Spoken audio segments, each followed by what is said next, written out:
አዎ ዝም እንበል ለማለት ብዬ ዝም ማለት አቀተኝና ምን ልበላችሁ ምን እንደማወራችሁ ግራ ገባኝ። እኔ አንድ ጥያቄ ያለኝ ምንድነው የሆንከው ጆን? ይቅርታ ማለት መጀመሪያ ላይ ይሄ አራዳ ልጅ ምናምን ስታፍ የሚጫወተው ልጅ ምርጥዬ ነው ያወራው። ቅርታ ስሙ ጠፍቶብኝ ነውና ወጣት አይደለም ወይ እንደዚህ ለምን ትረዳለህ ነበር ያለ አይደል? ምንድነው እየሆነ ያለው? እኔ አይዶን ነው ሃይማኖታዊ ነገር እዚህ ሚዲያ ላይ መቅረብ አለበት ከሚሉ ሰዎችም አይደለም በመጀመሪያ ደረጃ። ሲቀጥል ደግሞ መንፈሳዊ ነገር ነገ በቲክቶክ እና በሶሻል ሚዲያ ይሸፈናል ይዋጣል። ስለዚህ ታገል ቆይ እዛ ላይ በሚል መርህ እየታገልክ ከሆነ በስተትህም በእውቀትህም በቃ በሁሉም ሳይድ ተሳስተም ቢሆን እየሰራ ስላለው ይህን ሳላመሰግን አላልፍም። you are doing your best። እኔ ከየትኛውም ነፃ አድርገህ ቁጠረኛውን በይሳት ግን ምንድን ነው ማለት እንዴት ነው ይቻላል ይሄ ነገር? እኔ ማለት ልልህ ብዬ በጣም ደበረኝ። ማለት ሰው እንደዚህ መናገር ከባድ ነው። ኢቭን መለስ ብዬ አንድ ቪዲዮ ማይችል ነበርና ፓስተር ቸሬ ተናገር ነገር ሊሆን ነገር አውርተ ነበር። እኔ እንዳልኩኝ ነፃ ነኝ፣ ግን ጴንጤ ሲባል በፊት መስሪያ ቤትም ሲቀየር አይሰርቅም ሱስ የለበትም ተብሎ ነው የሚቀጠረው። አንተ አውጥተህ አባትህን ነው እንግዲህ እዚህ ጋር ምን ተምትለው ሚዲያ ላይ ባልነገር ውስጤ ነው እዚህ ላይ ባልነገር እና ጆን ብዙ ከኛ በላይ የሚቀርቡ ነቢያት ፓስተሮችም አሉ ብሮ። ይሄ ሁሉ ሰው ዝም ካለ ወይ አንተ እምቢ ብለሃቸዋል ወይ እነሱ ደግሞ ካንተ በጣም በአመለካከትና በስራ ያነሱ ናቸው ብዬ አስባለሁ። ይሄን ስል ይቅርታ ምንድነው እየሆነ ያለው? ኃይለ ቃል አትጠቀም። በቃ ባትሰራ ሌላ ስራ ይኖራል። አንተ የተሻለ ህይወትም አለ እንዲሁ ስንገምትህ ማለት ነው። ቢቀርስ ምን ችግር አለው? ውድ አድማጮቼ ለጆን አድርሱለት ይሄን ቪዲዮ። ብዙ ሰው ሊሰደብ አይደለ ከማምለጫ አለቴን ይሄ መዝሙር አሁን ድሮ እስር ቤት ሲገባ ሰው የሚያጽናና ነው። የምሬን ነው የምልህ።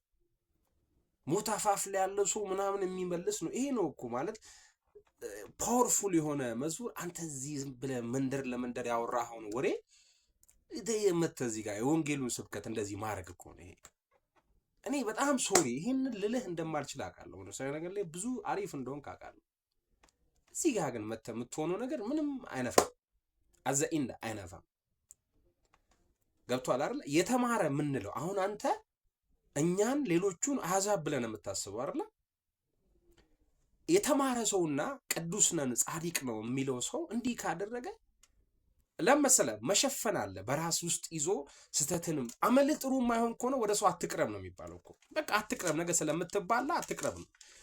ጥሩ ካልሆነ ካወክ ንግግር ደፈራል ንግግር ራሱ ምንድነው ጴንጤ እየሆነ ያለው ነው የምልህ። እንዲህ ደቀ መዝሙር ትምህርት አምልጦ ወጥቶ ነው በመሃል ነው የሚያሰኘው ንግግርና ምናልባትም ካንተ በላይም ላቅ እችላለሁ ይሄንን ማውራህን ነገር። ግን እንደው ዝም ብንል አንዳንዴ ፕሊስ። እኔ እንደ ወንድም አሁን እንደምደብር አውቃለሁ። እግዚአብሔር ሰይጣን ስጋ ለብሶ ተናገረኝ ምናምን በቃ እግዚአብሔር አለልኝ ምናምን እንደምትል አውቃለሁ። እኛን ውጭ አውጥተህ ማለት ነው። ግን ያ ሁሉ አለት ሲወርድብህ የያሲን ኮሜዲ ቪዲዮ ላይ ሰርተህ የማይሆን ነገር ሲነሳብህ ለምን አንተ ቢያንስ ከራስህ ጋር አውርተህ ልክ እንደ በቃ ሶሪ ስታወራ ራሱ ይቅርታ እንትኑን ስትመልስ በጣም ትዕቢት ምናምን ያለበት ነው። ቀላል ነው። ሶሪ በቃ ሜድ ሚስቴክ ዳስ አይ ዊል ቢ ኮሬክተር መባባሉ ምን ችግር አለው? በአንድ ክሩሴድ እኮ ተገኝተን እኮ እናንተ በምታዘጋጁት እኮ እኛ ብዙ ነገሩ እኮ ተምረን ነው የምንመለሰው አይደለም? አንተ ሌት ተቀን እዛ ሆነ ከአመት እዛ ሆነ እና አይ ዶንት ኖ ይሄን ምን እንደምል የክርስቲያን ልጆች ሆል ክርስቲያንስ ይሄን ቪዲዮ ስታዩት መደባበቅንም እንልመድ። ጆን ብዙ አትውጣ እንደኔ እንደወንድ ካንተ አላቅም። ካንተም በላይ ብዙ ስህተቶችን ሰርቻለሁ፣ ግን በጣም ሲደጋገም እና ታላላቆችን ደግሞ አታንሳቸው። እኔ አላቆም ፓስተር ቸሬን ስብከቱንም ተካፍዬ አላቅም። ሚዲያ ላይ ነው ማቀው። ሚዲያ ላይም ወድጆ የሚያወራው ነገር ተመችቶኝም ማያቅም። ግን whatever they are pastor they are father for us spiritual father ናቸውና ይሄ ጥንቃቄ ቢወሰድ በንግግሮቼ ልሳሃት እችላለሁ። በተለይ ጆን ዳንኤል ወዳጆች ቅን ማታስቡ ቅን የሆናችሁ ላልመቻችሁ እችላለሁ። ግን ትክክለኛ ሀሳብ መስለኝ አወራሁት። ከሳሳትኩም እንግዲህ ይቅርታ ጠይቃለሁ። ይሄ ነው። ቴንክ ዩ